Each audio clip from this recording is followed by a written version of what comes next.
మావయ్య గారు బండి తీసుకురండి, హాస్పిటల్కి వెళ్ళాలి. లక్ష్మి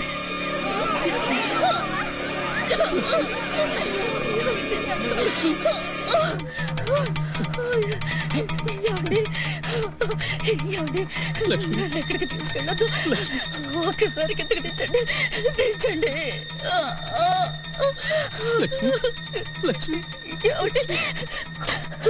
ఏమండి, నాకు మాట ఇస్తారా?